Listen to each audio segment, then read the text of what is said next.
Hello and welcome to the Weekly Scroll Podcast. My name is Brian. And I'm Vlad Tepish. Ooh, that's a strong boy. Today we are going to be going over Bloodbeam Badlands from, and my gosh, I apologize in advance for butchering your name. I'm going to say Viditaya Valetti. How would you going to pronounce the first name? I love that. I think that's great. So it's either that or Viditya. Either way, again, apologize. Just shoot me a message, and I will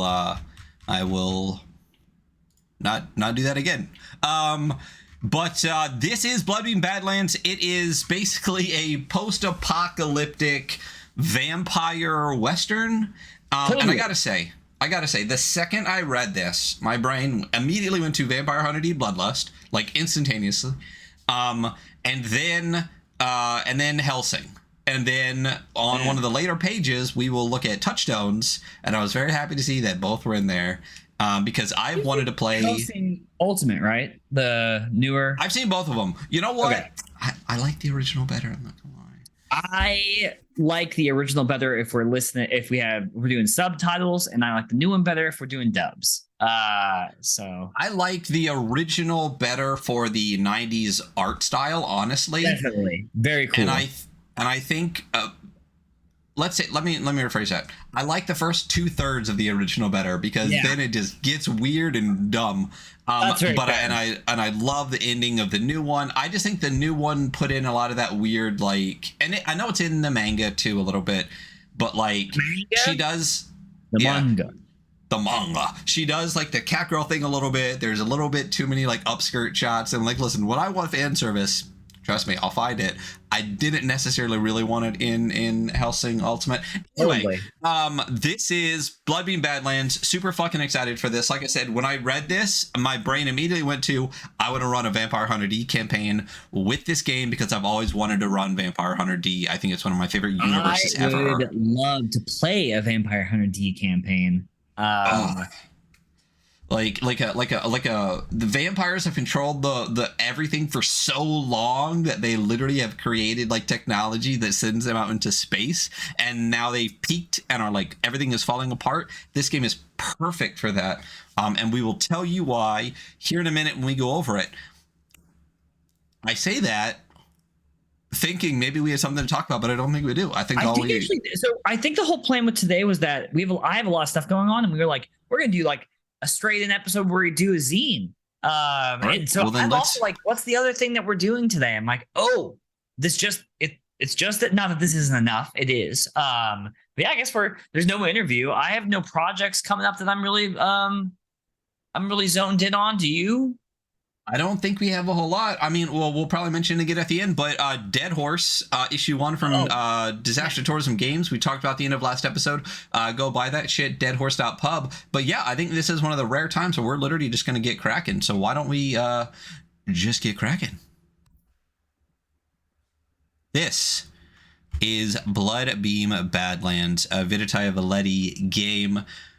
First of all, there's not very much art in the game. There's really none. Yeah. But I do love the one this is such a great shot. They opened with a strong one. This is exactly as cool as I want things to be, 100%. Yeah. Dig the logo. But this is the story. I'm going to quick read through parts of this because honestly, so we're going to do a zine review on this because the rules are 20 plus pages. So this is definitely not a book. It is honestly not even a zine because it's not printed. Right. But, and when we go over games, it's hard because we really go over the games in their entirety. Yeah. So having a physical would be better and stuff like that. Regardless of that, for the sake of the vibes, I'm going to read some of this to you so you understand what we're doing here. It says... I just woke up so I can get my little deep voice in. You have survived the apocalypse and your worst nightmare has come true. The sun burns redder, brighter, and hotter, never setting. The forever dawn. The land has been irradiated and kissed by its strange sanguine rays, warping the world into a carnival for the strange and the supernatural. Life on the surface is a deadly gamble. Anyone that wasn't already superhuman has either perished or evolved into something new, sometimes even horrific. Only desperate huddles of humanity remain, the surface dominated by the mutated and the magical. From the newly mutated sunborn, haywire, and awakened robots and post-apocalyptic prehistoric behemoths to sunsick werewolves, cursed witches, and warlocks, and you, the undying vampires. The world is transformed into the perfect prison for your kind. In this new hell, many lesser vampire folk who cannot survive the piercing rays of the forever day have chosen to live underground and feed on insects, rodents, and lizards. In stark defiance to this wasteland, the few pure vampires left use their terrifying powers to control towns of superhumans and live lives of luxury in darkened places. You play vampire folk with diluted enough blood to stay active outside, braving the forever dawn, where indirect sunlight is a slow but inevitable death. You roam the irradiated wilderness and wastelands trying to survive, whether that's time in the tranquil shade or drinking blood not blasted with radiation. Your motivations are your own, whether you wish to find better homes for the weaker vampires, drink the blood of a pure vampire and gain their powers, find the passage to the mythical endless night and save your kind, or to just live, unwilling to end your undying life. Whatever the case, you and your companions travel the irradiated landscape, crossing paths with other superhumans, getting into scrapes with mutated beasts, or making deals with the last vestiges of humanity for their blood in mutual survival. Game fucks. Not gonna lie. Yeah, actually, and real quick, I am so sorry to backtrack, but we had a good comment on one of our YouTube videos recently about us actually describing the art for people who are clicking through or might be visually impaired. So I'd like to do that for the art because we talked about it. We said it was really cool and then we blew it past it. But just so you know, if you're just listening to this or like, you know, you're visually impaired, it is a vampire wearing a poncho, like a gunslinging vampire in a wide brimmed hat with a red sun behind it. Very like comic book cartoony style, but in like a very cool way. This to me looks like the original Hellsing went Western. Right. Is what this thing screams to me. Like with the same style hat, the eyes, like everything. And they got a high knee too. They're kicking up a high knee in a pose that just makes I don't know. It looks they're about to beat themselves in the forehead, you know. So. Yeah, but it's menacing, you know. They got the arms across with the huge fucking gun out. You know, Walter didn't fuck this one up. But yeah, you're right. It's a dope piece of art. One of like 4 that are in the entire zine.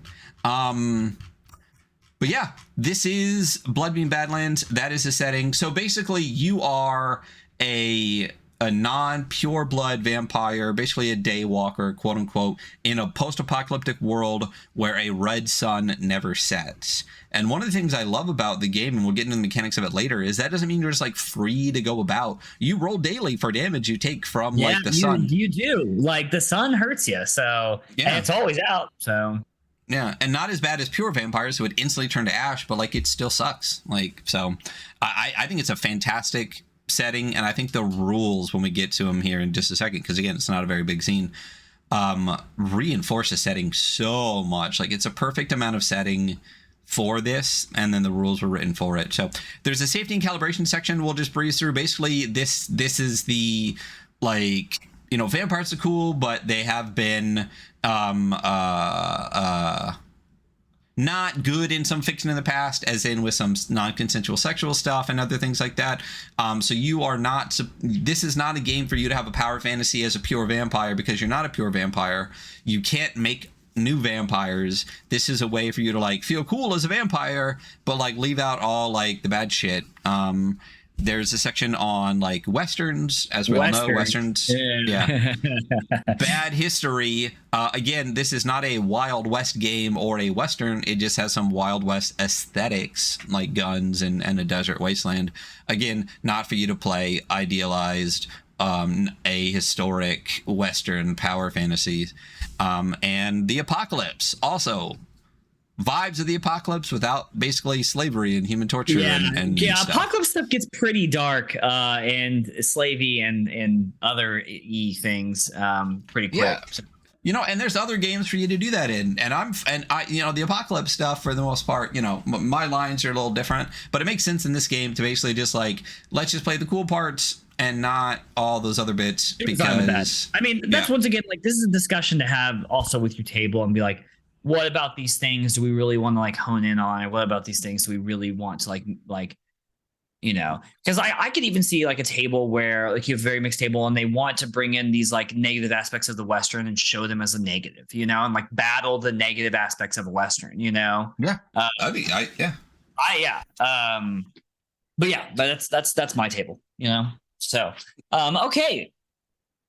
Good talk. Yeah. Good talk. I do love, there's not hyperlinks in this. There's not bookmarks in this. I mean, let's okay. So before we get into the actual how to play the game, we'll hit a couple of the critiques pretty early on, kind of like we did last week. And this is not to say we don't love this. This is just, we are a review podcast, so we are reviewing. This feels unfinished. Yeah, totally. This is like, it's mostly like a wall of text. It's like, and by mostly you mean the entire thing with a couple of pictures on the sides. And I really like the game. We're going to go through this, and it's one of those like yesterday, like last time I was on, like, listen, we love the game, and we do. But yeah, it's I listened to it last time, and I was just like, man, maybe we could have like not hit that right at the very beginning so hard. But we could just compliment Varn afterwards, so it's like all of it. Yeah, well, and the entirety of the rest of the layout is fantastic. It's the usability, and we did tweak. And I will say this now, for not for this one, but for the future episodes, including that one, we're going to tweak our metrics a little bit to make it more in line with what we actually do. Art and layout are going to be one thing, and usability is going to be another. So I think usability was what was missing a little bit in Varn, because the entire book is stunning. So anyway, for Bloodbeam Badlands, not very usable on this one though. Like, I'm back to Bloodbeam Badlands. I think it's not necessarily not usable. It's just it's just unfinished. Like, it just feels very unfinished. Yeah, like if this got like $500 to $1,000, good layout person, and maybe like 5 or 6 pieces of spot art and maybe one page of full page art, this could go to Mix'em and print 100 copies, and I would buy 3. Yeah. But and it needs it so bad. I want it so bad. I want this really, really bad. You should just fund it yourself. You know what? Viditaya, reach out to me. Talk to me. Shoot me a message. Anyway, so that's pretty much it. I mean, we're going to do the zine score on this, so this is going to come down to visuals.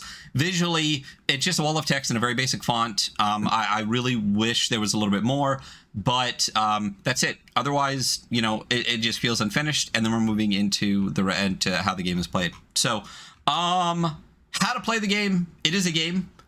So there are dice and stuff happens, right? But the Bloodbeam Badlands system basically just uses D6s and D3s, but with D3s you can roll D6s. So you just need D6s. And I love this system so fucking much. Like, it just seems so clever to me. And I kept looking to see, is this a hack of something else?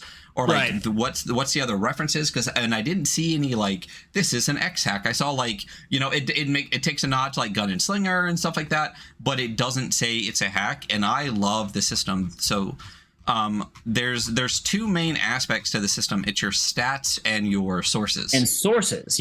Yeah, and I love both, and how you play off both to play the game. So basically, there are 2 sets of values. You have the stats and the sources, and your stats are how good you are at certain things. And there are 3 of them. There's 3 stats and 3 sources. So basically, guts is your brawn, courage, your ability to push through things and face monsters. So it's useful when you want to impress or intimidate with your physicality, or generally just use your brawn overall. Guile is your wit and your cunning. It's your sharp thinking. It's all of those things. And then guise is your charm and deception. It is your silver tongue and hiding or scheming and things like that. So I love the 3. I'm a 3 to 4 stat guy max. 6 has always felt like too much. 6 is too many. So yeah, whatever number you like, 6 is too many. Yeah. Yep. Couldn't agree more. A stat is a static number that determines how many D6s a player will roll when making a check. The more D6s, the better. So stats are static. They're what you are good at. I will say with some usability stuff, it takes a while to find out what we values we give for our stats, definitely could have been like right here. I actually agree with that, because I was skipping around reading and I was like, because I read this section, I was like, wait, what? And then it is later on, but yeah, we'll get there. So those are your three: guts, guile, and guise, and then you have your sources. So the sources paint a picture of your current state of being, each all being a source of power, connection, or turmoil. The sources act as both separate forms of health, quote unquote, that you want to keep high, and or resources. Really, to me, more than anything, like I just saw them as 3 resource pools. Yeah, that's exactly how I saw it. So you get blood, which is your lifeline. It's blood. You're a fucking vampire's blood.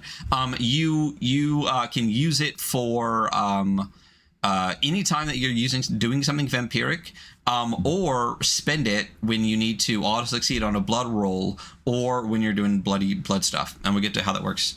Bullets, which is your livelihood and the currency in this new world. So bullets is kind of an abstract term for your inventory, like the stuff you have. Not just the bullets you have, because you can lose bullets when you take social or financial harm, or when you lose resources. So that's your physical resources. And then burn. I love burn. It is your demise. It's your death. Yeah, it is whether the sun above or the radiation within you takes you over. So you roll under burn when you're trying to survive against the elements or gritting your teeth through the worst of it. And you lose burn when you're exposed to the sun, drink irradiated blood, or beaten by the element. And you can love the drink irradiated blood part. Like that is like, we're post-apocalyptic. It's irradiated around. Like that is a risk that you take. I really enjoyed that going through this. It's like, oh, that's interesting. You know, like when you feed, it's a gamble. Yeah, I mean, because finding non-irradiated things is very rare in this world. So like you're constantly just like, well, that wasn't delicious. So yeah, you spend burn instead of losing blood or bullets to increase blood or bullets by 1. So you can actually like suffer direct harm to yourself to raise your other ones, which is really interesting. So blood is really your life force, but more it's your power, I think. Bullets is your inventory resources, and burn is more of like your life force, because that's what's actually keeping you alive. All of which are cool. And these will fluctuate constantly as you play the game. And they also determine the target number you are trying to roll under with your stat dice to succeed. So, and we'll explain that mechanic here in just a second. Pushing the story forward by rolling dice is a title. Basically, this is a nice paragraph on all of that, but we don't need to read it. There are a lot of words in this. There's a lot of words throughout all of this. And I don't mind the wordy bits. I think it could be edited maybe like a tiny bit. For a zine this small, I don't mind the amount of explanation. Yeah. But you're right. I also think the layout really lends itself to looking wordy. If it was 2-columned, like I don't think it would look nearly this wordy.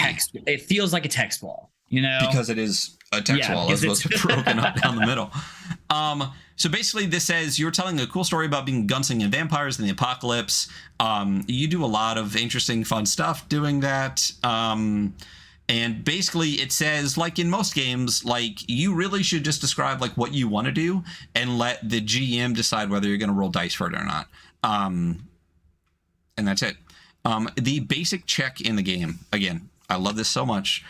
This is the standard roll you will make in Bloodbeam Badlands. When it's time to let the dice decide how the story moves forward, the GM will call for a roll. And the roll is a number of d6 equal to a stat, where only the lowest die is compared to a source value, right?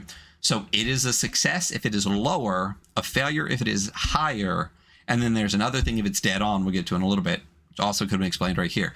This is commonly written and said as rolling a stat under source, as in the GM will present the player to make a guise under burn roll. A lot of examples of play in here, which I think are extremely helpful and well written. Yes, definitely. And I think, needed, I think. So, for sure, because that I'm like, I get it, but like, what? And then you hear the example of play and you're like, oh, that's so clean. So I think these two examples of play for this one and the spinning source are really good. So Ola is attempting to shoot a giant mutated ankylosaurus charging towards some sunborn civilians. Also, the lore in the examples of play. Yeah, very good. She trains her hand cannon and takes aim. Kevin suggests to the GM that this is a guile under bullets check, since Ola is keeping her cool and calculating the shot, to which the GM agrees. So they're keeping their cool, so they're using guile, and they're using their gun, which is a resource, so they're rolling under bullets, right?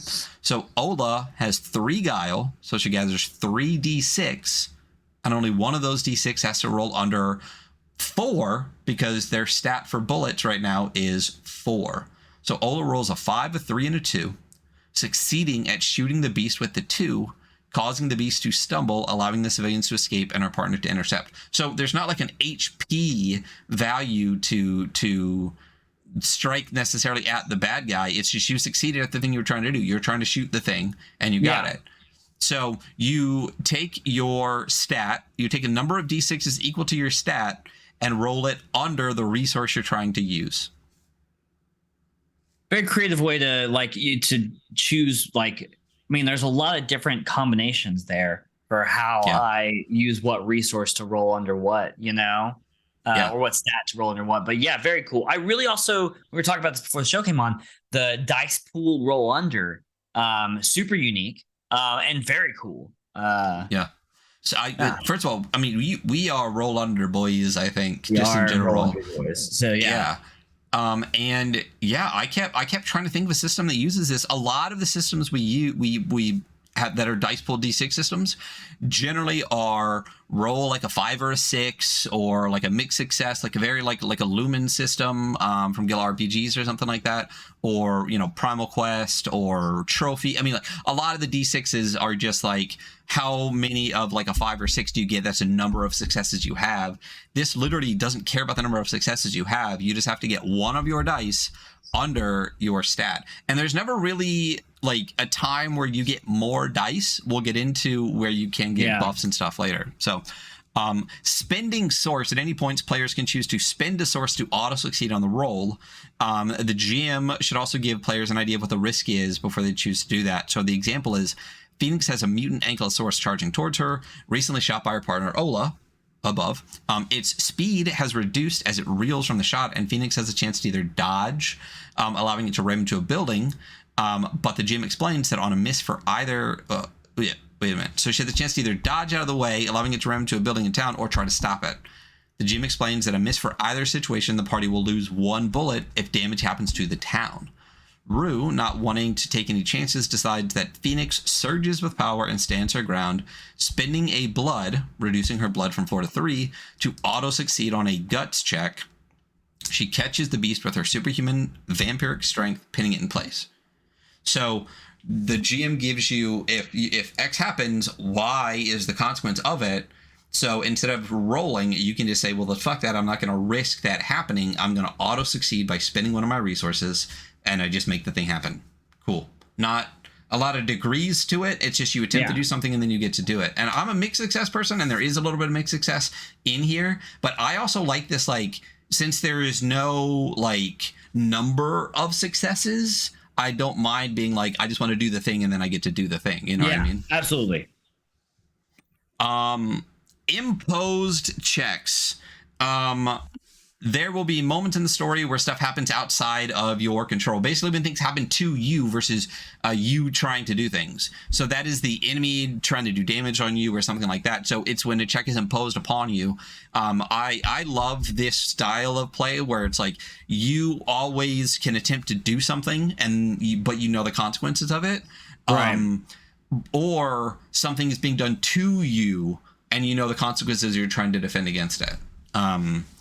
But yeah, so the example is Phoenix has a mutated ankylosaurus in her grasp, holding it back.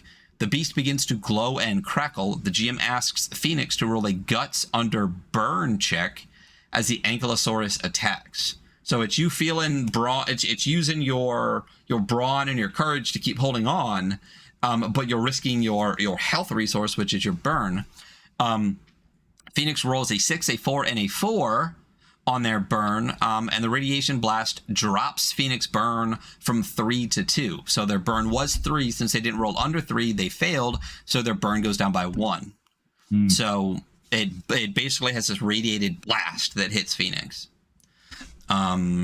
And then the last two bits of this. Cool. All the monsters like this is so cool too. Just like reading, you're like, okay, cool. Like it's an irradiated like mutant dinosaur that blasts radiation and causes burn. It's like, all right, that's pretty cool. It's so fucking cool. Like just and I love the style of using the examples of play as, first of all, a cohesive story.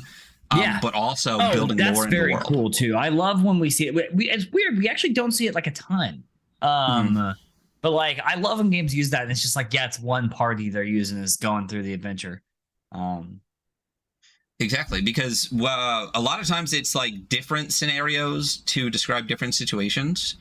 But as you said, when it can be cohesive, it's really good. I can't remember.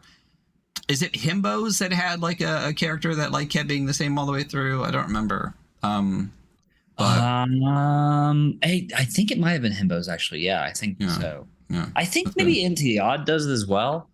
Yeah. A lot of games should. If you don't, you should. It's funnier to read. You know, even if it's just for like a light chuckle. It's like, I know what they're talking about because it just happened. To the one above it. It's so good. Boost in difficulty. I love this. I love that you're not just like getting even more fucking dice. Like, so the boost in difficulty, sometimes the check isn't cut and dry. So basically an ally could be helping you, the situation, you could have an advantage in the situation and things like that. So instead of rolling advantage or things like that, you can get a boost or added difficulty where you get +1 or -1 to the source, or to the stat that you're trying to roll under, the source you're trying to roll under, right?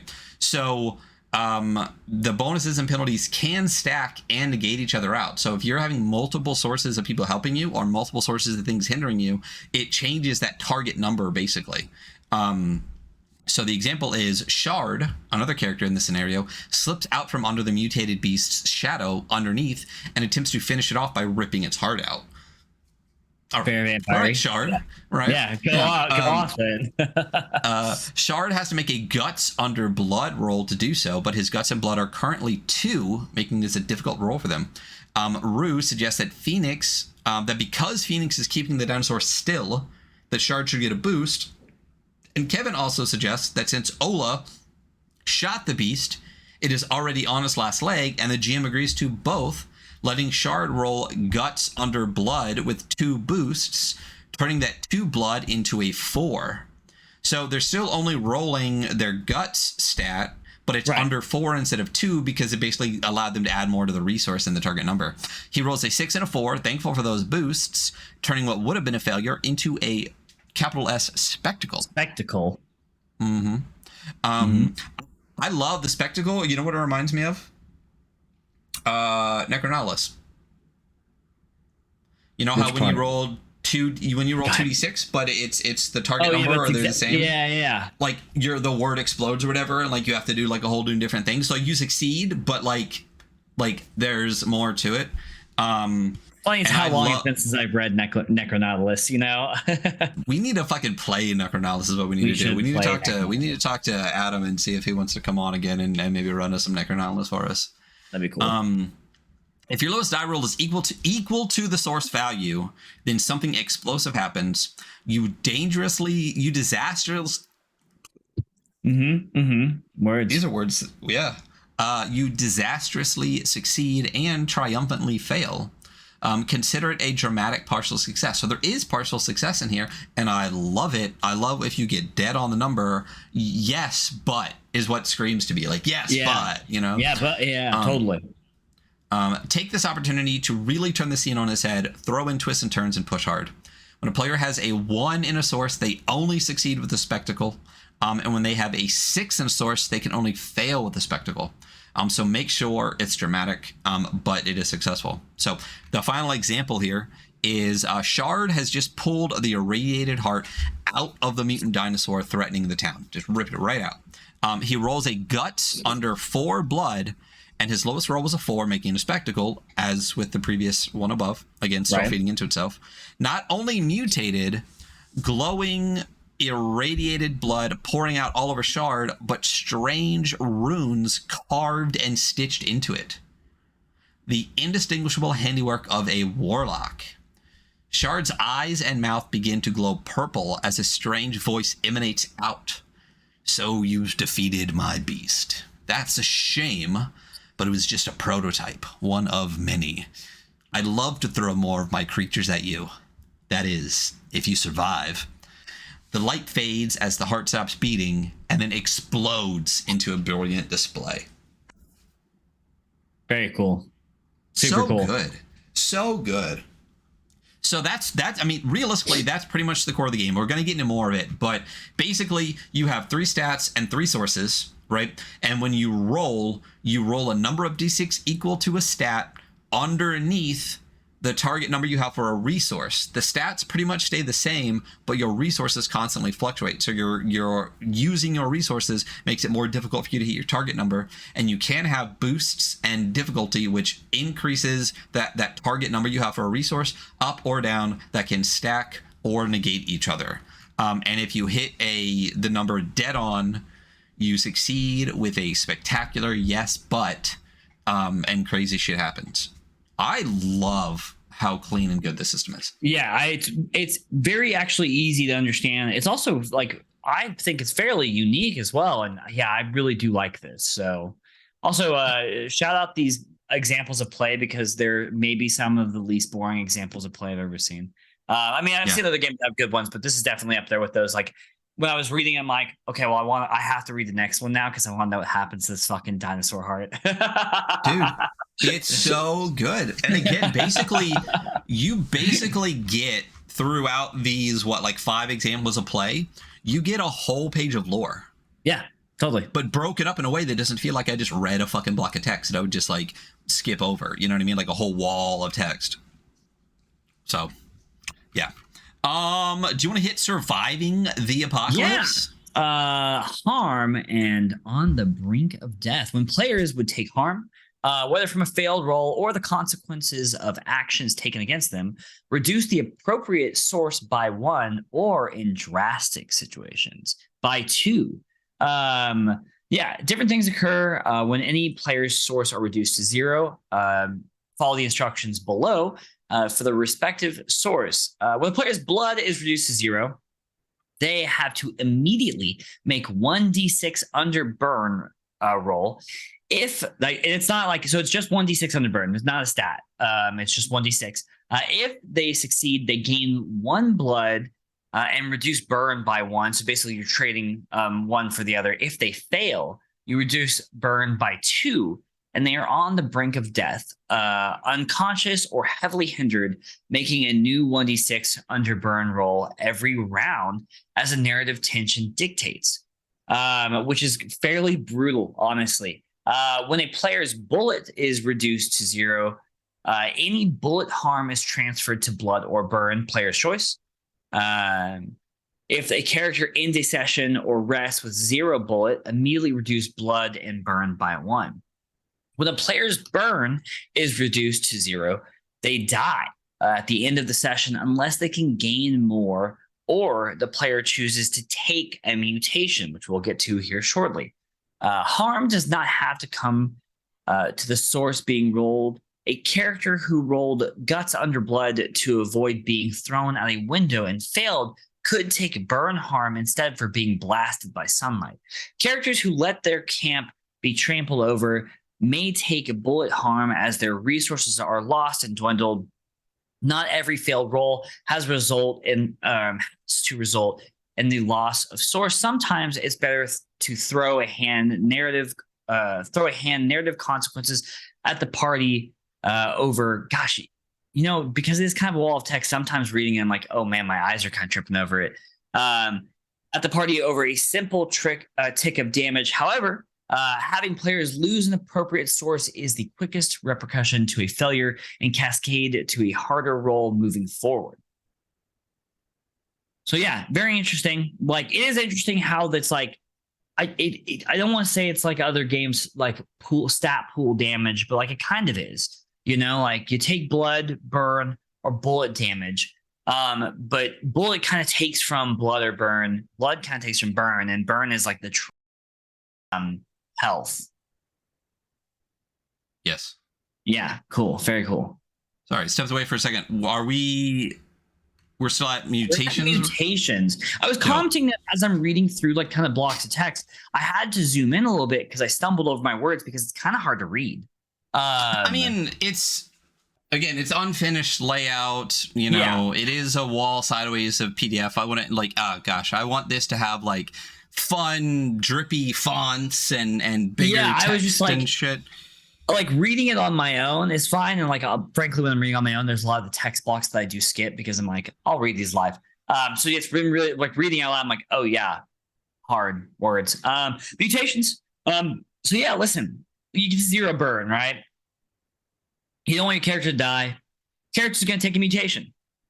The mutation is like the player's last-ditch effort to stave off death. When their burn is reduced 0, your vampire blood boils with the radiation, causing your body to twist and change in ways unknown. If you choose to fight death and gain a mutation rather than die, reduce your max burn by 1. Reduce your max burn by 1. Oof. And describe the permanent physical changes that occur. Remember, vampire blood evolves in extremely unpredictable and mysterious ways. Discuss with the table what would be exciting and give your mutation an advantageous ability or stat increase and a negative side effect or stat decrease. The first example, you burst forth a second set of arms ending in horrifically clawed hands. You write on your sheet clawed arms, raise your gut stat by 1 and reduce your guy stat by 1 because it's really hard to be guileful when you're a spider person. Or almost one. Another example, your eyes explode in a dark purple flame, turning into amethyst gemstones with smoke swirling endlessly. You write on your character sheet amethyst eyes and gain the ability to peer into the void between all, letting you see the souls of living creatures from great distances through objects, but you are extremely sensitive to light to the point where it can physically harm you. That's the one I would pick, by the way. If I could pick, I'd be like, oh yeah, gemstone eyes that sees living creatures. Yeah. Unquestionably. That's exactly what I would choose. I love that there is this possibility of like surviving when you get close to death. And I love that it is like you get a positive and a negative from it every single time. But you could literally get to a point where you can't even go into town or talk to people because you're just a fucking monster. Yeah, you're a monster. Yeah. I also like that the path forward becomes more narrow in that like it reduces your max burn. And like each one you get is going to reduce your max burn more. But yeah, so because that's one of the only ways you can actually really die, right? Is when your burn is 0, not when blood, not anything else. So and when your bullets go down to 0, you can you lower a blood or burn. I can't remember. I just read it, and you get to choose which one it is. And when your blood goes down to 0, you do lose burn. And so, like, yeah, burn is overall like the stat that is keeping you alive. It's like the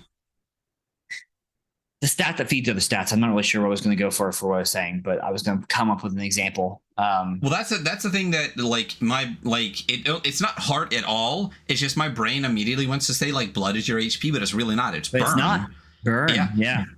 Blood is your fuel to do cool stuff. Yeah, it's your vampire fuel. Right, and burn, because you are a vampire, is like actually being is your harm and your ability to take wounds. And I love that. I think that's so fucking, again, this is so clever. But also, I feel like all 6 of those stats are so simple and broad. I mean, the stats by themselves are fine. The sources are broad enough that you could easily skin this into fucking any game you want. Totally.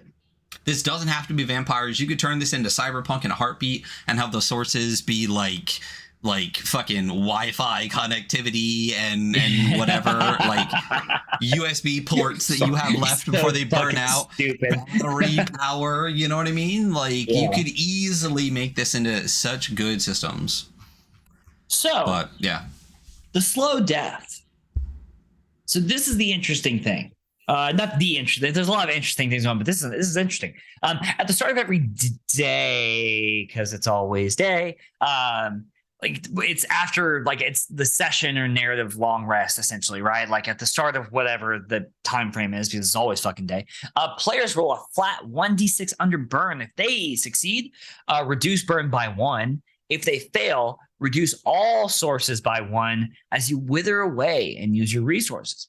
There is a rule for an easier game, which is if they succeed, nothing happens. If they fail, reduce burn by 1. I might go with that one for a longer game. I'd like to see people play this for a little bit, but I totally get the more hardcore one as well. I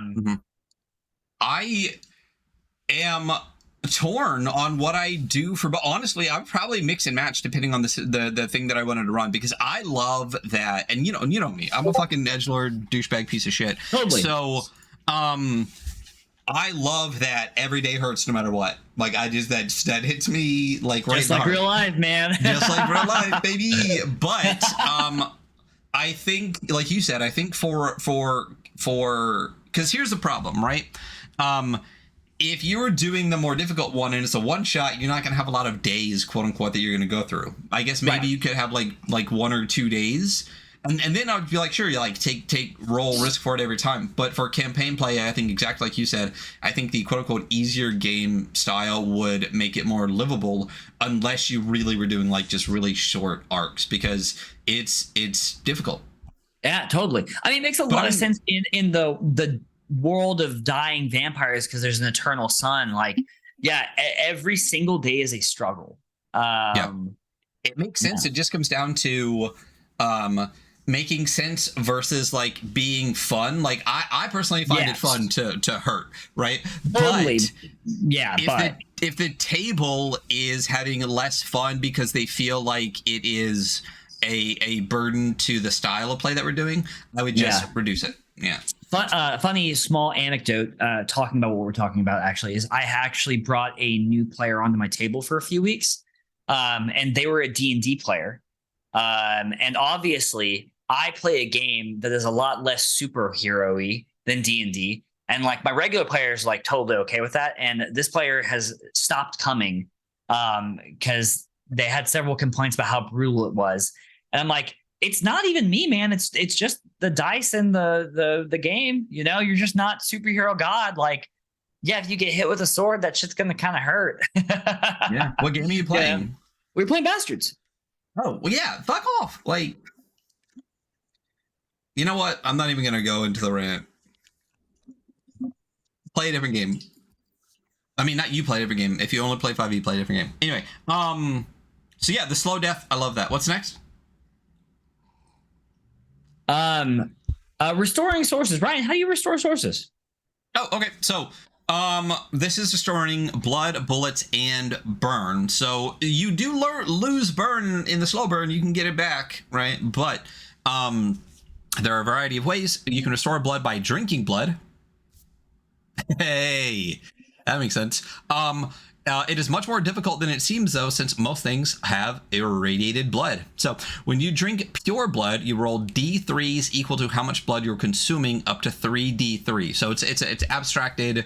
Little bit of blood, a good amount of blood, or a lot of blood, right? You gain blood equal to the highest rolled die. I love the consistency of the system using roll 3d3 and take the highest. Yeah. As opposed to you get 9, right? Or whatever you roll. I really like that. Restoring bullets. I'm sorry, but whenever you drink irradiated blood, you have to roll guts under burn. If you succeed, you reduce your burn by 1. If you fail, you reduce your burn by 2. And no matter what, you only gain 1 blood. Sick. I feel like that's going to happen a lot. You're going to be it's going to happen a ton. Yeah. Like, you know, I really love a resource balancing game when the resources aren't like 50. You know what I mean? Like, I don't like... No, they're 300 arrows. Yeah, fuck right off. But it's easy to track that. You're like, man, and just the innate choice economy, right? Like, fuck, like I really need blood because this battle is going to be hard and I need to use my powers. But all I have is this irradiated fucking lizard or something. You know what I mean? Got to risk the burn, baby. Restoring bullets is bartering for services or other goods, scavenging supplies, things like that. You can restore bullets in a much more narrative and fluid way. This source moves up and down a lot more than the other ones. If players wish to barter or scavenge to gain bullets, they roll guile or guise, depending on what's appropriate. So not super specific for this. It's just, it is your inventory. So it's really how you want to play out your inventory. And then burn is by drinking pure blood or resting in total darkness. So again, drinking blood for a vampire is not only their fuel, but it is also their life force. So it makes sense that it is both blood and burn. So when you do drink blood, you get to restore blood, but also when you drink pure blood, you gain 2 burn, regardless of the amount drank or blood gained. So pure blood gives you D3 blood back and 2 burn back, which is really nice. And the irradiated blood makes you lose 2 burn and you only gain 1 blood no matter what. Like, it's just such a stark contrast, and it makes sense. I love it. Yeah. When you spend fulfilling rest in total darkness, whether in a shuttered building or whatever, I'll roll 1d3 and regain burn equal to that result. Good, clean fun.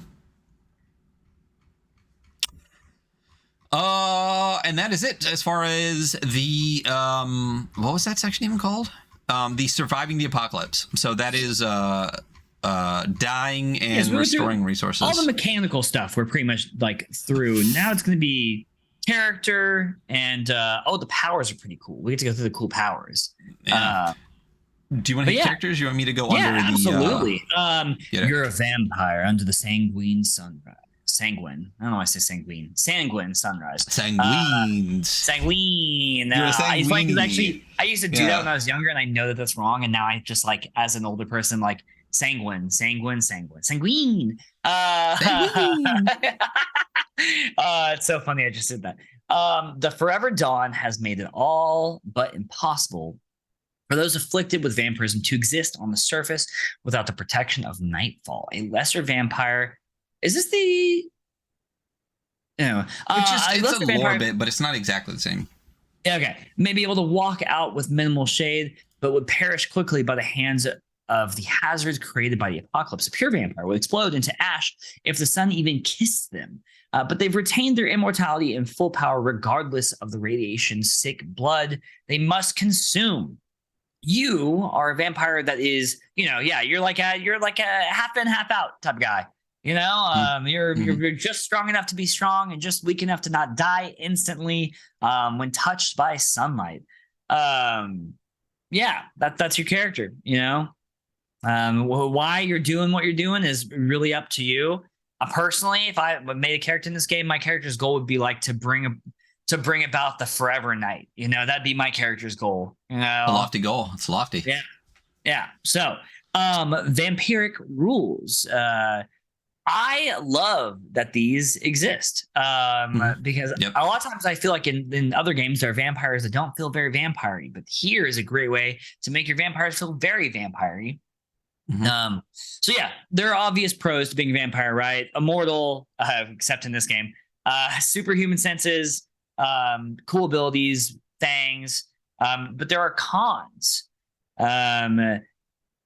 These rules are going to be lessened because of your diluted blood, but you still must abide by the rules even in the apocalypse. You cannot enter a building uninvited without taking significant harm, which I believe is 2 burn, as what earlier referred to as significant harm.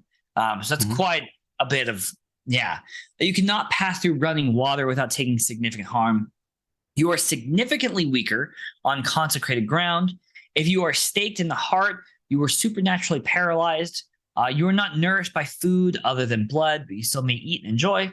Only pure vampires can create other vampires or thralls. Feel free to discuss at the table what other common vampiric rules. The hell? Sorry, there's a fly. Your table wants to play with. Really love that. Gotta be invited in. I mean, you can enter without being invited in because you're diluted blood, but it's gonna hurt. One of my favorite ones, What are some other good vampiric rules? Not the garlic one. Fuck that rule. That rule's always boring. That's the one that popped right into my head because I feel like all of this is pretty much covered. I feel like the classic vampire weaknesses, it's really interesting when you look at vampire fiction because they either go hard into these ones, or they just say fuck all that, that's dumb, or like vampirism is like a virus, you know what I mean? It gets all sciencey on it, right? Yeah. I think that the uninvited part is really interesting in this system because like going into small towns and stuff like that is going to be really difficult for you to really like do a lot without being like, hey, general store, can I come in and buy your shit? The running water thing is interesting in the desert. I think that would make a really interesting moment in combat and stuff like that if things are like running across and you can't really do anything. And I think that the consecrated ground is the part that I find the most interesting because like where is the religion here, you know what I mean? And I think that you could have a whole adventure set around some like weird cult stuff, weird sun worshipping cult, you know? Yeah, and I wonder if you would call that consecrated. I don't know. I think that those are the I think that this is a really good mix of all of those things, and I love they referenced it earlier in the safety tools that only pure vampires can create other thralls, so it's not your job to like seduce and try to turn people or whatever like that. And it does say earlier in the rules that if you want to be the bad guy, play a pure vampire because those are the villains, and if that's what you really want to do, then play the villain. You're not supposed to necessarily be a villain. I feel like you're more of an anti-hero kind of. So it's I don't know. I think these are perfect the way they are. Yeah, these are great. So I wasn't saying it needed anything else. I was trying to think of any other like. Oh gosh, the only one I can think of is garlic, which makes no sense. Yeah, I guess one that is a good rule that like I wouldn't be useful for this game, but maybe it's some other is like when you kill the head vampire. All the thralls. All the lesser, the ones direct bloodline vampires either die or they lose vampirism. So that's interesting because. It also depends on what kind of thralls and stuff you want to do. Are you going straight up Helsing? Vampires don't necessarily create other vampires. They create ghouls. Weird pseudo ghoul zombies or yeah. And I mean, if you're going to be fighting pure vampires, that would be an interesting thing to say is like, what are the thralls? What are the ghouls? Like, what are interesting. So, but I also like the Helsing vampire way of being like, if you bite someone, they become a ghoul. But if you bite someone and then also give them your blood, they become a vampire. Like, I think that's such a fun way to do it. There's no like getting bit and then just like being like, oh, I got bit. One or the other. Yeah. Determining sources and stats. My goodness, this could have been right at the top. Yeah, really. Because it's like 4 lines. It really could have been much higher. There's no reason that this isn't. It's funny because I didn't go this slow. I mean, only 10 pages in, but I read the first like obviously 9 pages or whatever. And I was like, wait, where was it? And I kept scrolling back up, and then it's right here. So this should be up with explaining what the stats are. Again, considering it's 4 lines, this should have been like, this is how you do stats. So determining them stats, you roll 3d3. Assign each value to a stat of guts, guile, and guise. So, wow. You can roll 1, 2, or 3 die, and that's all you get. I love that. Optionally, if your total stat value is 4 or lower. So total, if you roll 1, 1, 1, that sucks for you. You may increase you can increase the stat by 2 or 2 stats by 1. No stat can be higher than 3 during character creation. I love that. Perfect. Plain, simple. And then source values, you roll 3d6, assign the highest to burn, and then the other 2 to blood and bullets. Love it. Perfect. Put it higher in the book. I don't know why you wouldn't assign the highest to burn, frankly. I'm glad it says that, but it's like, why would you not, you know? Yeah, no, I like that it explicitly says to do that and then do whatever you want with the rest. Because someone could be like, you know what, I'm going to go low burn. And it's like, that's kind of annoying when everyone else has like a bunch and you're just going to be a pain in the ass the whole time. Yeah, you're just going to die immediately. So. Personality is all abstract. It's your looks, your purpose, and your name. That's what you're going for. So literally, it's what you look like, what you're wearing, how dope your eyes glow. I'm wearing all black. I got long black hair. My name's D. You know. Yeah. I mean, I have this thing on my hand. Yeah, I have this weird left hand that I have sarcastic conversations with. But it's really good at tracking. Yeah. It's so good. Your purpose, why do you do what you do? Have one. And I love that this specifically says like you should have one. as opposed to just being like, the world sucks, go have fun. And your name is your name. Character abilities. Do you want to go through all 4 of these, or did you have one that you really thought was? There's so little in this that we should just go through all 4. All 4 are pretty cool. Okay, all right. So your character abilities, your vampiric bloodline. I felt like maybe there was a little bit of maybe it's like the smidge of disconnect between the these keywords of vampiric bloodline and then what the quote unquote bloodlines were, as opposed to I would almost call these more like vampiric powers. Yeah, you know what I mean? Totally. Because bloodline, when I sense bloodline, I think more of just are you a noble vampire? Are you a feral vampire? What is the lineage from which you are born? As opposed to what this feels like. You've been playing Vampires Masquerade? Yeah. Oh, yeah. Hey, Camilla. Anyway, so these are really just major powers that really help define your character. Your immortal self comes with perks. While every vampire benefits in some way from their superhuman physique, mind, and charm, you get a manifestation of your bloodline. You pick one vampiric bloodline. Again, I would just call them powers. From below and describe how it manifests in your look. So each bloodline has an activation cost. Again, I'm just going to say power. Each bloodline / power has an activation cost that will always be set at least 1 blood, but some have options for others. There's a feed action. Each bloodline has a unique thing that nourishes them besides blood. When you trigger your feed action, you can use the value rolled to increase any source, regardless of the narrative implication. And then you have a drastic fate. All vampires fear the day they lose control of their powers. Whenever you drop to 0 blood while using a bloodline power, a character shifting change occurs or a horrible threat is unleashed on the world. Again, clean and good. Very cool. I have almost 0 qualms about the actual system. I think it's totally. It's really very good. So it tickles me so much. So so I'll pick 2 and you pick 2. Did you have 2 that really spoke to you? I would like to go over Umbral Shift and Phantom Blood, the long one. Okay, so the best ones. Okay, cool. I'll go over the other ones that are also really good. I'll go over. You keep your 2. That's fine. So transubstantiate's a fun one though. So you have a true monstrous form waiting to break out. Describe what that form looks like, writing down 3 distinct aspects of it. One of the only qualms I have about this is give me a couple examples, because that's very broad. That is extraordinarily broad. What do I have a tentacle? What is the context? So the activation for this power is spending 1 blood for each aspect you are manifesting. So there is the second piece of art in the book. It is a creature with big wings that have eyes all over them, silhouetted by the red sun behind it. Big ass wings, these tentacle-y things coming out of their head, long gangly arms with giant claws. They're flying. They have this it looks like a cowl with a thing coming out. It's a brutal vampire butterfly situation. So this tells me, okay, I can have insane claws, I could have wings, I could have tentacles, I could have pretty much anything I want, a second set of arm, the mutations, whatever. It will come out of me, but it is monstrous. I want my face to open up like Blade 3. You know what I mean? But yeah, so you have to spend 1 blood for every aspect. So you can just pick 1, 2, or 3 of those aspects for you to spend your blood on.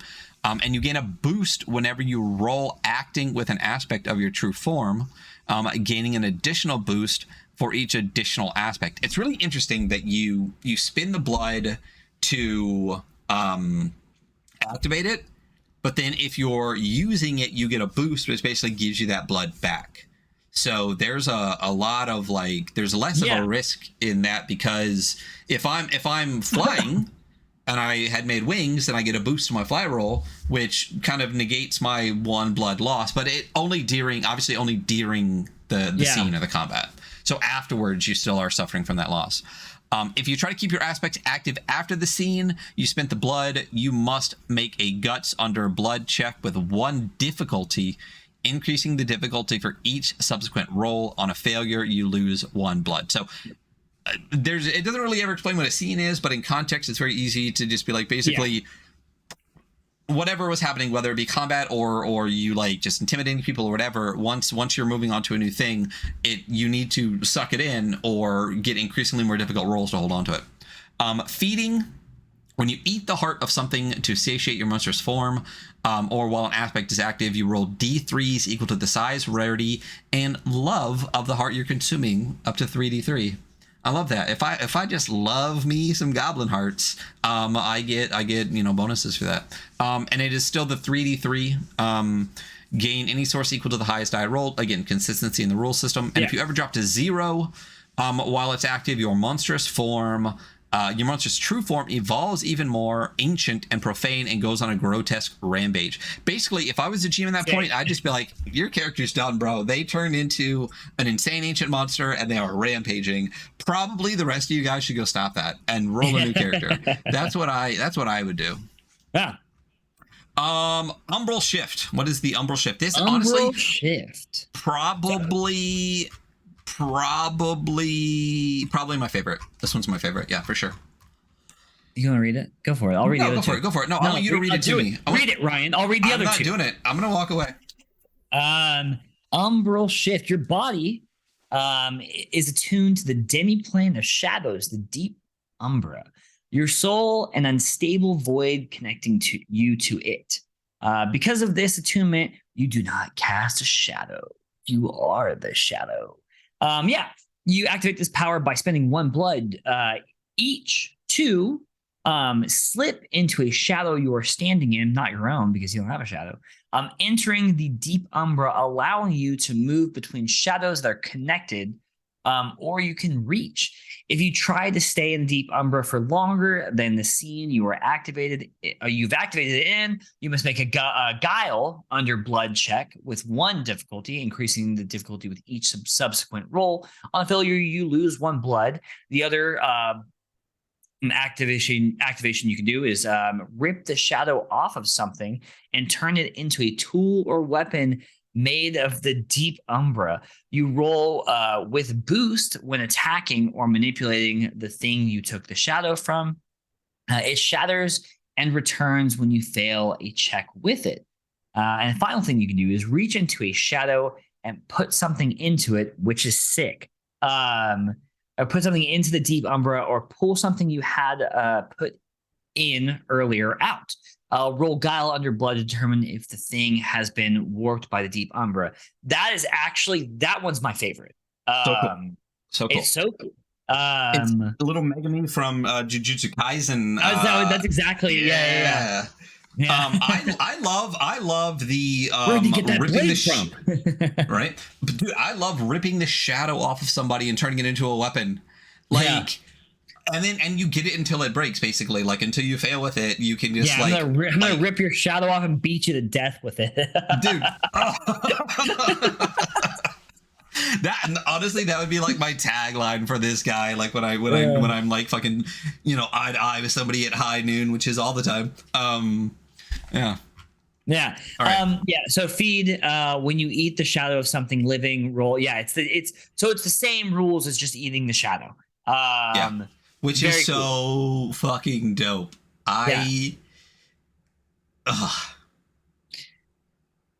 Listen, if you ever drop to 0 blood while you're connected to the deep umbra, you are pulled into it, lost in the deep umbra, and your shadow replaces you.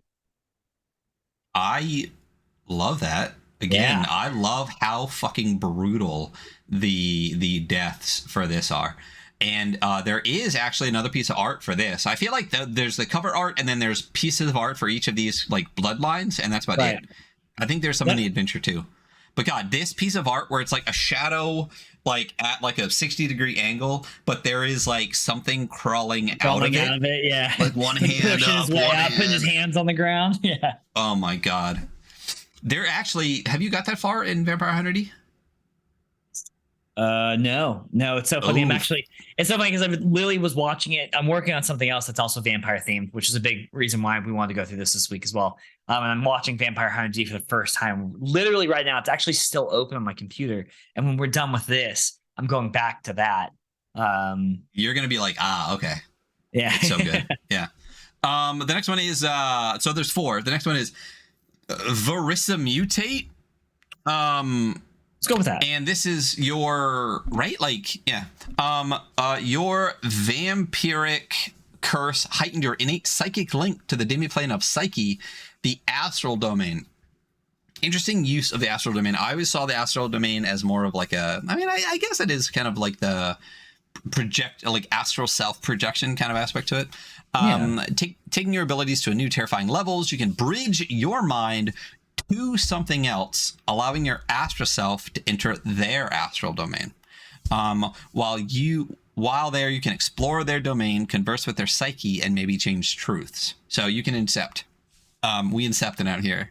Activate this power by spending 1 blood for a creature, beast, or other animalistic being, or 2 blood for any sapient being, and dive into their astral realm. Sapient is an interesting word to choose for that. I don't mind it. It doesn't. It's just I like humanoid was something that I would normally think of, but sapient works fine. Yeah. While connected, that also makes me think though, if there are like mutant irradiated like gorillas floating around, I'm touching base. You know what I mean? While connected, both bodies are running on autopilot or acting distracted, making all checks with a minimum of 1 difficulty, or all checks against them with 1 boost. So you're astral projecting into somebody else. While linked, you can get a feel for their surface thoughts and their emotional states, able to watch recent memories. So you just get that for free. You just get like the surface. You get like the static on fair. Like Cinemax at 12 o'clock in the morning when you don't really have it. That's what you get. If you wish to gain more information, you must explore deeper, striking up a conversation with one of the host's mini psyches without being caught as an intruder. Again, feels very Inception. To do so, make a Guise Under Blood check with the difficulty equal to how many of the questions below you answer yes to. Have you failed a previous roll while here? Are you looking for knowledge they keep secret? Are you trying to influence their actions in the real world? I love that. Yeah, I love it. Very cool. I love that it's a mechanic, and I love that each of these feels different. It doesn't feel like, I mean, the feed is basically a reskin, but I love that the actual ability feels a little different for each one. For every failure, you can choose to either lose 1 blood and stay, or be kicked out, and the target knows you were in their astral domain. So you spend blood to stay in their psyche. To feed, you feed on their memory, and you roll D3 equal to the size, rarity, and how cherished the memory you're consuming, up to 3D3. And if you ever fail check at 1 blood, you are immediately right. You are immediately he can't remember his mother's face anymore. Dude, I would go in and feed, like if someone like caught us doing something, I would just go in and feed on the memory of them catching us. Like, you know what I mean? But if you ever fail a check at 1 blood, you are immediately kicked out, but you're bringing back a twisted psyche of nightmares into yourself. So that sucks. You are not, this is one of the ones where you're not necessarily like physically dead or gone or whatever, but you literally brought back like their nightmare into your brain. Have fun with that. Because I imagine how traumatic this world is, and you brought their nightmare back into your world, you know. All right. Yeah. Last one. I'm sorry. Real quick. There is another piece of art for this. Oh, right. It is really an outlined creature. It's got like blood in its chest, kind of whatever, but kind of coming out of its head is this blood cross star almost. It's basically this beam of blood coming out of their mind. Really, really interesting. Yeah, cool. Phantom Blood. Your heart is a chamber for the ghosts of those you have consumed, and a lure for those who linger on this world. Your veins carry the curses of those who wish to pass on, imbuing you with the ability to channel the spectral imagery around you. Activate this power by spending 1 blood, as you do, calling upon the spectral energy inside and around, manifesting a phantasm that you control. Choose 1 aspect, below from your phantasm that is always present. When summoning your phantasm, spend 1 additional blood to bring in another aspect. Whenever your phantasm acts outside of the parameters of its aspect, make a check using the appropriate stat under blood. If you fail, the phantasm is dismissed and you lose 1 blood. Any harm the phantasm takes would take you instead take to blood. Your phantasm normally cannot exist too far from you, usually a few meters without dissipating. You and your phantasm share senses. So the aspects that you can activate is Ward. Your phantasm houses the soul of a loved protector. It acts as a shield and armor, keeping you safe from harm. Each source gets armor 1, negating 1 harm done to that source, and then that armor is expended. Any roll done that would lead to harm after the armor is depleted is rolled with boost 1. You may command your phantasm to protect something else, giving them the benefit of this aspect instead of you. The other aspects, Hound. Your phantasm houses the soul of a prowling beast. It can travel far distances away from you and still function. Your spectral tether holding strong. The phantasm can also briefly slide into a corporeal state, allowing it to manipulate objects. Swarm. Your phantasm is a collection of writhing ghosts instead of one cohesive manifestation. As a swarm, your phantasm can take on the shape of other things, creating convincing duplicates. The phantasm is able to spread out within a space and affect areas larger than a single manifestation. The final one, Lance. Your phantasm houses the soul of a fearsome warrior. It takes the form of a magical weapon, spectral and strange. All rolls made in an attempt to do harm are boosted by 1. Any roll resulting in a spectral, any spectacle deal +1 harm. Fantastic. Yep.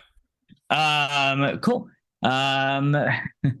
So funny. So for those of you listening along, Ryan and I actually have a little chat that we keep up, just the two of us, to send information. And Ryan has been desperately trying for the last hour to get a fucking Red Bull because he just woke up. And he finally got his Red Bull. Congratulations, Ryan. Seed. When your phantasm eats the ghost of another thing, roll. It's the same roll. It's just your phantasm is eating the ghost of another thing. Very cool. And the coolest part is if you ever drop to 0 blood while your phantasm is summoned, it turns to a revenant. You can never use that aspect, and it will hunt you down until you die. Good. That's a good one. Very good. Yeah. And then there's a piece of art that's incredibly visually confusing if you want to explain it. Yeah, it took me a little bit to realize it's a person. I love it. It's but it has like an almost like stained glass quality to it. Yeah. So it's a cowled person kind of looking left, but it really looks like there's like a fox kind of coming out of it, and there's like, I just think it's very abstract and meant to be like very ghostral or spectral, and that's what I see. What I see is a person and like merged with like a fox thing with like arrows and stars and stuff. Is that what you see? Yes, that's more or less what I see. Yeah. I love these. I think they're all really, really fantastic. I think this has a lot of options for more expanded classes and things. I think that the Umbral one is my favorite because I want to eat someone's shadow after I like beat them down with it. You know what I mean? Like, yeah. You know, and I think the Phantom Blood is a really interesting one because of how basically you're manifesting like a spectral ghost to like protect you or to use as like a thing. It's really cool. And the concept of the feed and the basically death while using it is so fucking good. Next is, and we're almost done. Next is the guns. So this is where a lot of the, like, I felt like this is very gunslinger, like gun and slinger, like Nevin Holmes gun and slinger aspects of this. This is interesting. So I generally do not like guns in my games, but that is because I don't like gunpowder medieval shit. You know what I mean? Western stuff though, or Western themed aspects of it, I don't mind guns, and I really like this gun because you're not just like shooting like bullets at people. You know what I mean? I mean, you are, but like you're not. So your gun is something you cherish. Without it, you would be powerless in a new world where your immortality is fragile. You pick one cursed ammo. Your gun is able to shoot from the list below. Describe what your gun looks like, how you personalized it, and how it has been modified by the supernatural to fire cursed ammo. Give your gun one narrative tag that describes its specialty, such as accurate, concealable, large, magazine. Hey, and we are back. Sorry, we had a little bit of Texas internet outage up there for old Hunter. You know, for how expensive my my service is, it's funny how often it goes down, because genuinely it's actually a little expensive. I mean, listen, if you can say one thing about Texas, it's just how great their infrastructure and the infrastructure is really good. Remember to keep your AC on 80 while you go to sleep, guys. So I finished reading through Gun. So basically, nice. you use the cursed ammo and you shoot people, but you're not really like shooting to do damage. All the cursed ammo does interesting things. Were there any of those that you really were just like, besides all of them because they're awesome, that stood out to you? I don't know. I just really like the seeking ammo. I like the, just like, I like the straightforward stuff, Yeah. Well, I think it's nice that you can literally just be like, Hunter. Boom, and it'll just like find you. Like, I love that. Honestly, phase ammo is one of my favorites, because I could literally just be like, someone's like fighting on the other side of battle, and I can like shoot them with phase ammo and literally just swap with them. Like, I love that. That's so clever. That is a cool one. My brain kind of like completely blacked out during Blood Moon ammo, so in case I didn't read that all for people, it is tipped with werewolf blood, but you also case it with you put your own blood on it, so when you hit a target they go into a frenzy but can't see you. That one's also really good. I would make that a much more rare bullet. But basically, it says that it costs one bullet and it's an auto success. Like, there can be a little bit more to it, but basically, like, if you're trying to use a cursed bullet, like, you get the effects of the cursed bullet. Yeah. Then we get into some wrap up, like, bits and pieces of the system and the rules. So gear, basically you accumulate stuff, trinkets, all those kind of things. Gear can represent the form of many things, but the game's not about tracking the minutia in your backpack. Love that.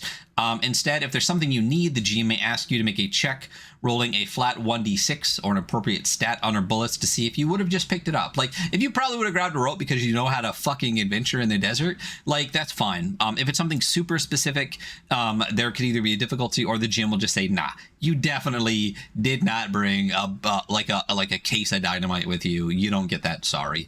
But if it's reasonable, there's no reason you wouldn't have just like stuck it in your pocket, or one of the 1,000 your trench coat things, you know what I mean?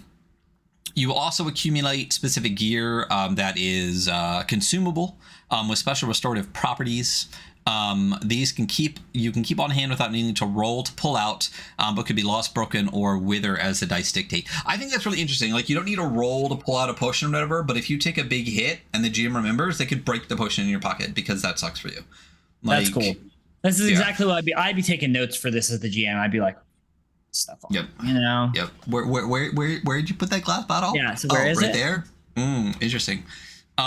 Tags is a thing. There's parts of this that I honestly think could again be higher up in the game, because it's kind of like there's rules and there's character creation, and then there's a little bit more rules. I feel like it should be one then all of the other, or all the other than one. It's weird that there's like some of the minutia. I'm a character creation forward guy, so. I think I like rules first. So yeah, that's totally fine. You can have your opinion be different from mine. I'll allow it. So. Yeah, but I just think that it should be like all of one or all of the other. You know what I mean? Like, I don't necessarily think that like all this minutia bits, because tags are talked about earlier in the game. Like put a tag on your gun, but like it's not till right here at the end that it really explains what the tag is for people that haven't played a game before. But I mean, Bloodbeam Badlands might not be your first tabletop role playing game, so you will have some experience. But anyway, so tags, stuff has them, and basically a tag is just a thing that you attach to a thing to describe that thing, right? So fragile has a set definition, while delicate does not. So if something is delicate, that could be a tag. We're talking about the gun earlier. Specifically, it says here, give the gun a narrative tag such as accurate, concealable, large, magazine, or screams. So your gun could not be a 6-shooter, but could actually have like a magazine, because it's not called a fucking clip, it's a magazine. But screams is my favorite of those tags to do for the gun. Here's That's some pretty other cool. tags. Yeah, so ammo is a tag. You have to spend 1 bullet to shoot ammo. Armor X is how much harm is negated by the X. Consumable X. Fragile. X-handed, as in which one, like one-handed or two-handed, plus X harm. But those are things. Some of those don't really feel necessarily like tags, like the plus X harm and things like that, but whatever. Yeah. It depends on your broad definition of the use of tags. Here's some example gear you could create by mixing and matching tags with some abilities. I love these. The Blood Bag. Consumable 1, fragile. Those are the tags, so it makes sense, right? So It's a liquid life in a vacuum sealed bag. It's literally a pint of blood. Consume 1, gain 2 blood. Love that. Would love to just be carrying around a blood bag with you. There's a bunch of really, really cool ones here. I think the only other one, there's the Fang of the Underking. I saw that. It's just a cool fucking name, Yeah. So it is a three-handed glaive. Listen, if I gotta whip out that third arm, if you know what I'm saying. That baby arm holding an apple. But it is magical and it is +1 harm. I love that you really couldn't use this unless you have been mutated in some way, or like your monstrous form gives you more arms. I think that's so. I don't know why. I think that's so fucking smart that you can't use it. You can't until you're fucked up. I don't know.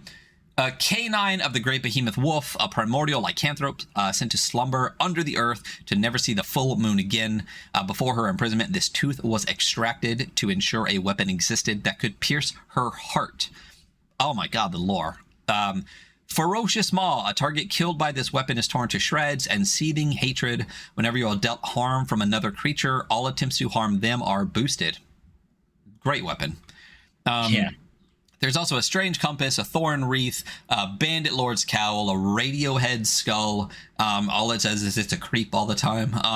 It talks about loot. As players clash with enemies, they barter, you can find loot. So I'm not really going to dig into that, but they're interesting because this does add a little bit of tech into the world that hasn't previously really kind of been seen in this. So like the Junkertron, a giant trash compactor robot. Or the Flak Hammer, which is a giant hammer rigged from the compactor unit in a trash compactor robot, jury rigged onto a giant pipe. So that. The rest is kind of like GM bits. It's like describing the Forever Dawn. This we don't really need to go through this. I love that these sections are here. I read all of them. Totally. And they're really, good. really well done. Yeah, they're really well done. It really talks about like I love this part specifically though, where it says if this game was a show, it would be animated. Oh, I love exaggerated that part. with it would be animated and exaggerated with whipping action sequences. If it was a comic series, it would have bright colors, heavy line work, and big panels of scenery. If this game was a video game, it would be open world with lovingly written side quests, hidden secrets, and explosive action at any moment. Yeah. I really enjoyed that part. I was like, oh, that's really cool context to have, It's so like I really love the touch points in this. And in that specifically way to describe it, like I want to use that in my brain now. There's a whole section here on the landscape. It really talks about like how to describe the Forever Dawn: long dark shadows, red sun, whistling winds. Really, really well done. Descriptive text and prose that describes the world in a really well done way. It talks about the denizens. The Forever Dawn is diverse. There's magical and mystic stuff. There's wildlife, like the robots. Like it's just a lot of making the world feel good in bulleted lists, and there's no problem with bullet points. Creating NPCs and enemy. There's a whole section here on how the NPCs and enemies would work, specifically how the sources for each of the enemies work. Some examples of those, how the stats for them will work, how to create stats for NPCs. All of this is very, very, very good. It's really fantastic to have them here in the game. We're not going to dig through them here on our review specifically, but know that they're here and they're really, really, really well done.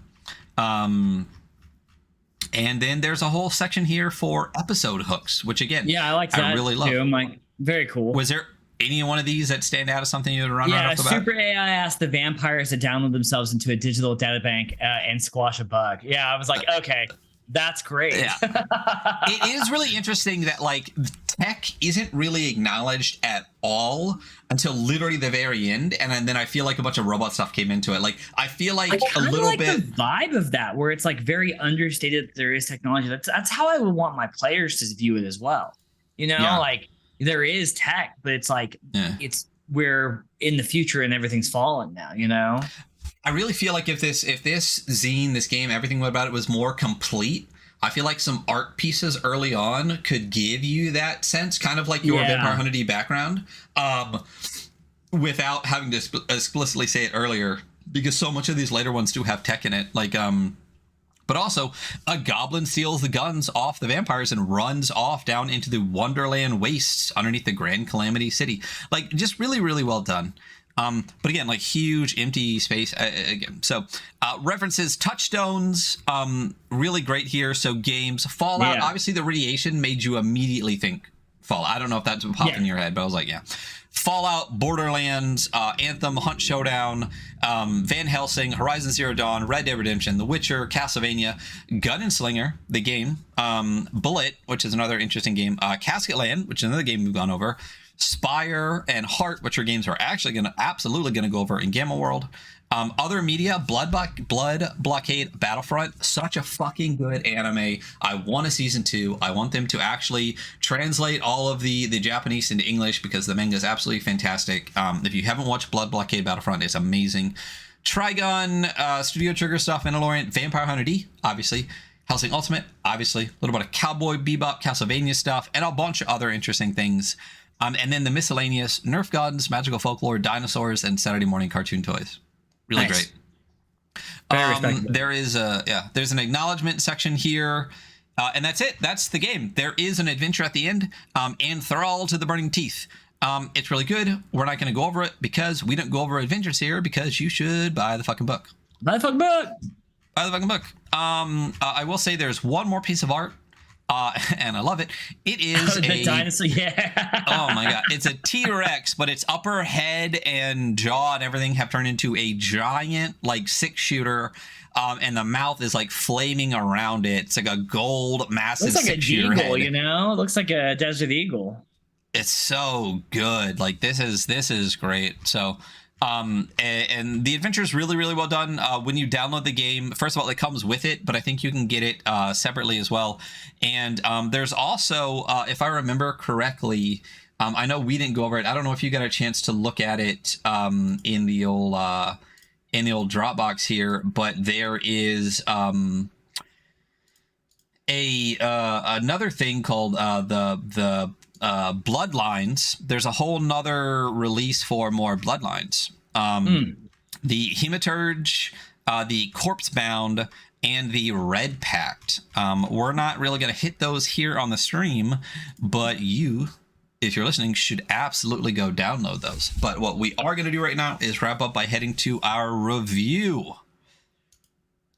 So this is definitely a zine. It's like 20 pages, and it would be less, otherwise. But basically, in the zine reviews, we only use 3 metrics for a max of 30, versus when we do like bigger projects, we use 5 metrics for a max of 50. So visuals are all of the visuals of the book. It's the art, it's the layout, it's the style, it's every aspect of actually like physically seeing the zine. Visuals, it makes sense. You know what visuals mean. Rule set is the actual rule set. It is, if it's a unique rule set, how much do we like it? If it's an adapted rule set, how well is it adapted and expanded upon? And vibes are kind of like an overall, it's a bit of originality. It's a bit of like, how much do you want to play? It's a more abstracted metric of basically, because zines, a lot of time, the zine itself like speaks to you in a way more than a book necessarily does, because it has less to it, right? And how much, I think vibes also is how much everything reinforces itself, like really pushes forward that vibe, right? When it feels consistent, when it feels good, when it feels fun, when you we finish the game and go, fuck, I want to play this so bad. That's vibes. So visuals, we talked about this early on. This feels extraordinarily unfinished. Like as a system and stuff, I think it's great, but as a project, right, it feels 3/4. I mean, there's not a lot of visuals to speak of. I mean, there's 4 or 5 art pieces in all of it. I think like maybe 6 total with the adventure dinosaur at the end. I think that's it for the entire thing, and like 30 pages. They're all great, but like a lot of it is it's just a wall of text, you know. Yep.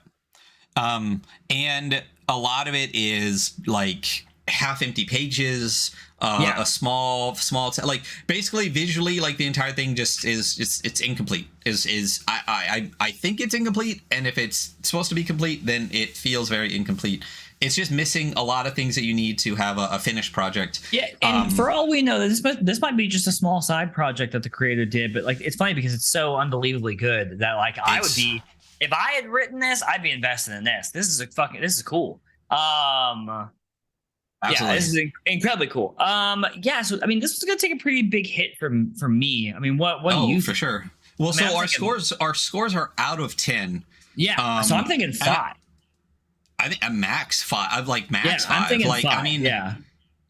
I mean, I feel bad hitting it harder than that, but like realistically, there is no real layout. There is minimal to basically no. If there was no art in this would be very low. But like the thing that does save it a little bit is that the art pieces that are in here are so good.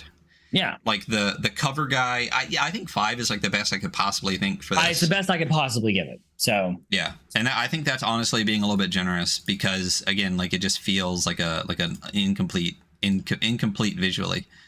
And now we're gonna flip for the next score for rule set because it's gonna be way higher because it's a good rule set.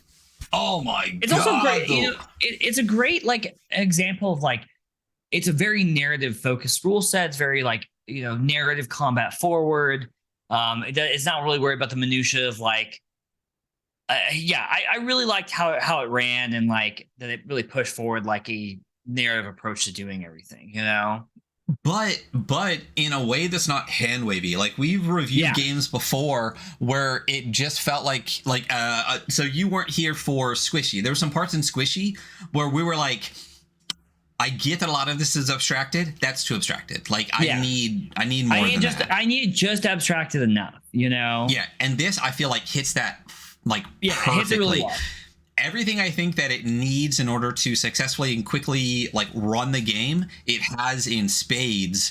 And the parts where I would be like, I don't care, they literally just go, I don't care. Like price list, fuck that. You know what I mean? Like the menu, like gear tracking, like all that kind of stuff, whatever. Like if you probably have it, sure you have it. If you don't, you definitely don't. And if you maybe have it, do a roll. That's perfect for me. Honestly, for the ultra rules light zine style system, I gotta be honest, like this is one of my favorites that I've read in a lot of what we've gone over. I mean, there are like more systems that have more to it that I think are really fantastic. Like Trophy Dark is always gonna stick in my head forever.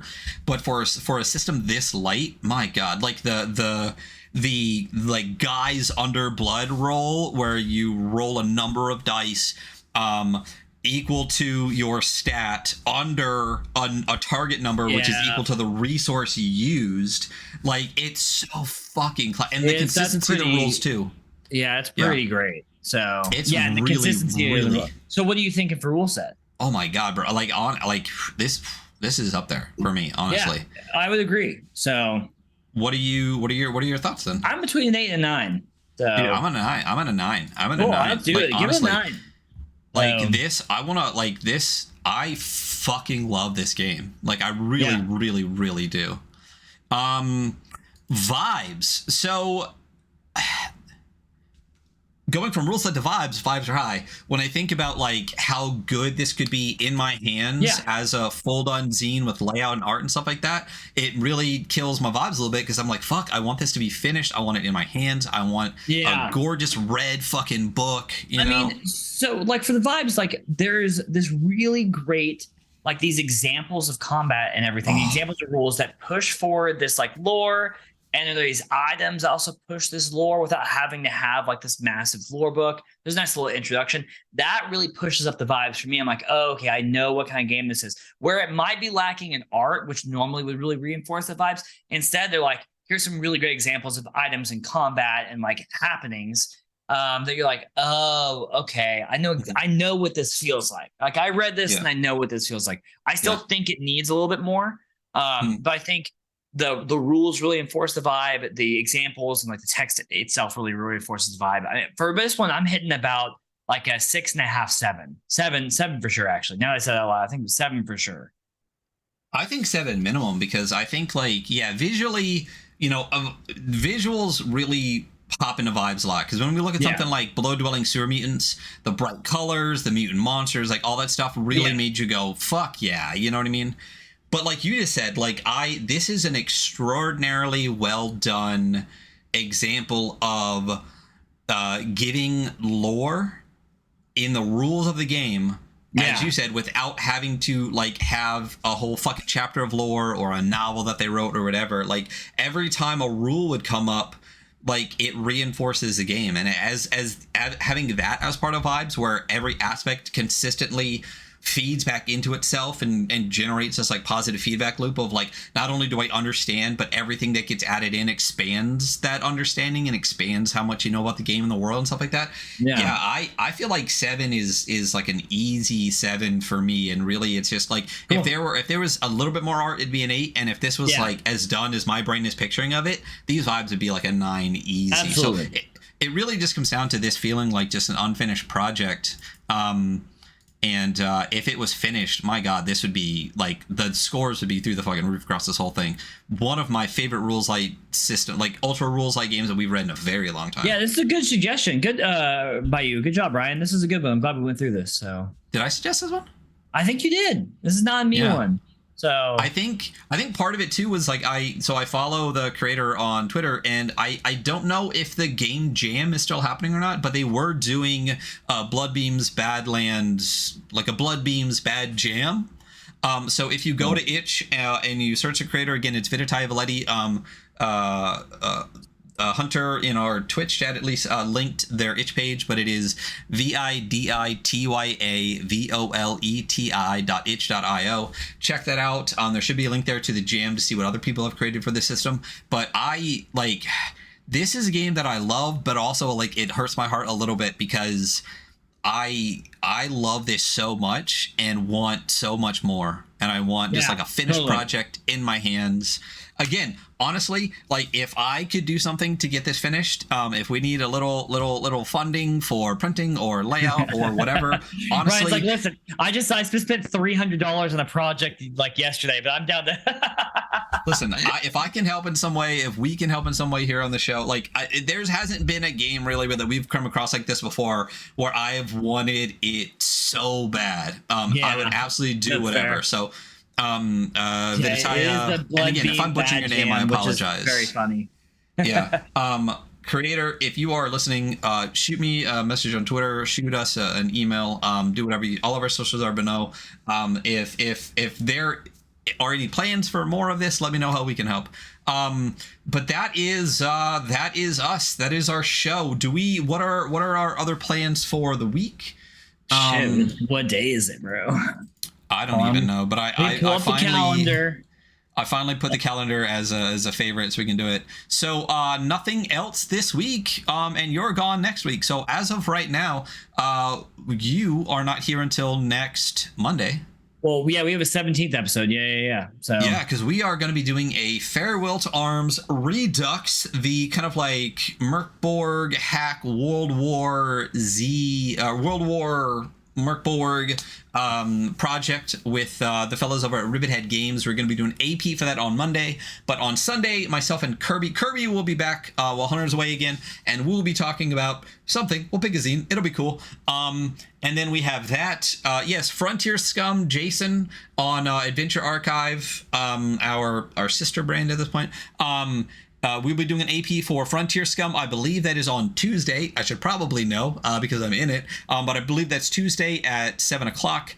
And then also next Friday, we're going to be having a special episode that I'll talk about later. And that's it. We got a lot of crazy stuff happening over the next 3 weeks. Some really interesting stuff. Some returning hosts. Or some returning guests to chat, maybe about space and penguins and stuff. So stick around for all of that. Yeah. Yeah. So Instagram, the.weekly.scroll. I actually did update it recently. You are all welcome. YouTube, the Adventure Archive. We are damn close to 900, which is damn close to 1,000. So if you're listening, hit that subscribe button. Twitter, weekly_scroll. Also, I did update our link tree, so I should probably put that everywhere, but it's linktree/the weekly scroll. You can find everything, links to Spotify, Apple, YouTube, all of those things on there. That is all we got. And you know what? This game is really good, so you should buy the fucking game. Buy the book.